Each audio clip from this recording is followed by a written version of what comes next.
এখনো এসআইআর নিয়ে নানা জেলায় নানা অভিযোগ। একজন কোচবিহারের মাথাভাঙার বাসিন্দা, আরেকজন নদিয়ার হরিণঘাটার। দুজনেরই নাম নেপাল দাস, নাম এক, এপিক নম্বরও এক।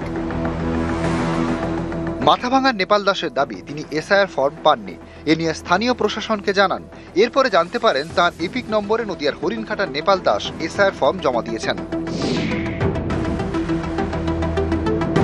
এসআইআর ফর্ম আসেনি। কেন আসেনি?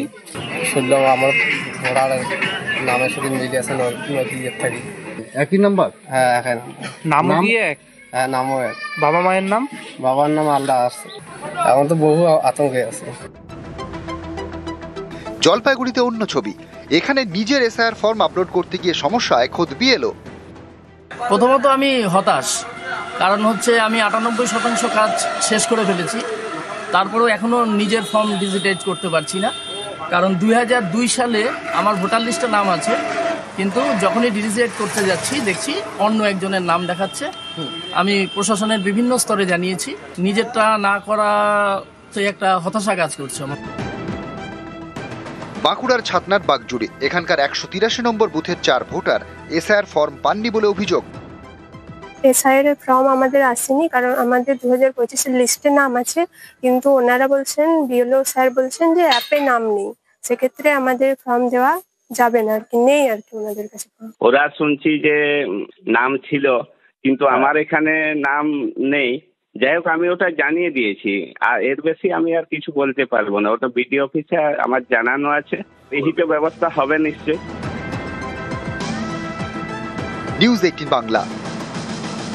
বাদুড়িয়া, হিঙ্গলগঞ্জ, হাবড়া এবং কুমারগ্রামে বিভিন্ন ধরনের কীর্তি দেখুন।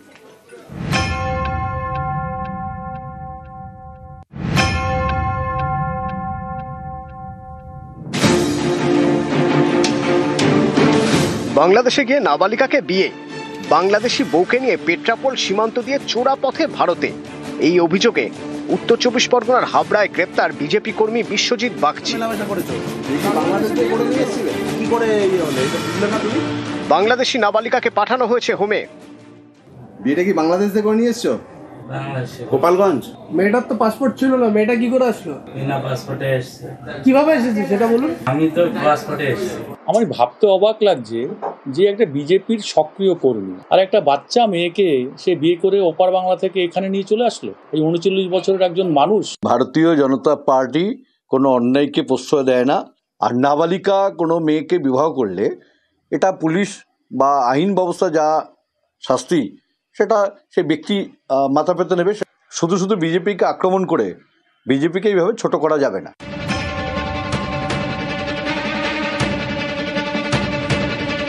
এটা 2025 সালের ভোটার তালিকা। উত্তর 24 পরগনার হিঙ্গলগঞ্জে সাহেবখালীর 199 নম্বর বুথের ভোটার লিস্ট। এখানকার এক ভোটারের নাম আনোয়ার মোড়ল। তালিকায় তার বাবার নামের জায়গায় লেখা নূর আলী মোড়ল। অথচ নূর আলী মোড়ল দাবি করছেন আনোয়ার তার ছেলে নন, প্রতিবেশী। নূর আলীর দাবি, কয়েক বছর আগে বাংলাদেশ থেকে ভারতে আসেন আনোয়ার, হিঙ্গলগঞ্জে থাকতে শুরু করেন। অভিযোগ, প্রতিবেশী নূর আলী মোড়লের নথি ব্যবহার করেন। প্রতিবেশীকে বাবা দেখিয়ে নাম তোলেন ভোটার তালিকায়। কোন কোন ছিল আপনার? আমার রহমান মোড়ল, বাবুর আলী মোড়ল। আর একটা ছিলে? আর নেই। কিন্তু ওনার বাড়ি কোথায় ছিল? বাড়ি বাংলাদেশে। কি চাইছেন এখন আপনারা? আমি ও বাতিল হোক। মিথ্যে বলছে। আমি এখানে তো সেই ছোটবেলাতে এখানে জন্মে, এখানে সবকিছু। আমার তো স্বামীও এখানে থাকে। যদি নির্বাচন কমিশনের কাছে অভিযোগ করেন তা ওনারাই করুন। আমাদের যেটা সত্য আমি সেটাই বলছি। উত্তর 24 পরগনার বাদুড়িয়াতেও একই ছবি। অভিযোগ, প্রতিবেশীকে বাবা দেখিয়ে ভোটার তালিকায় নাম তুলেছেন Bangladeshi Mohidul Islam Molla. SIR form fill up করে জমাও দিয়েছেন। এই যে মহিদুল ইসলাম মোল্লা বাংলাদেশ থেকে পাসপোর্টে এখানে এসেছিল। আমার দাদুর খোদাবর্ষ মোল্লা তার নাম ব্যবহার করে সমস্ত ডকুমেন্টস তৈরি করেছে। এখন এসআইআর ফর্ম ফিল আপ করেছে, সব জায়গায় কমপ্লেন করেছি। সে যে 2002 এর লিঙ্ক দেখায়, এবার অভিযোগের ভিত্তিতে যদি তার নাম কাটানোর ব্যাপার থাকে, আমাদের বিএলওদের সেই জায়গায় কোনো পাওয়ার নেই এবং তার হিয়ারিং হবে, তারপর নির্বাচন কমিশন ব্যাপারটা দেখবেন।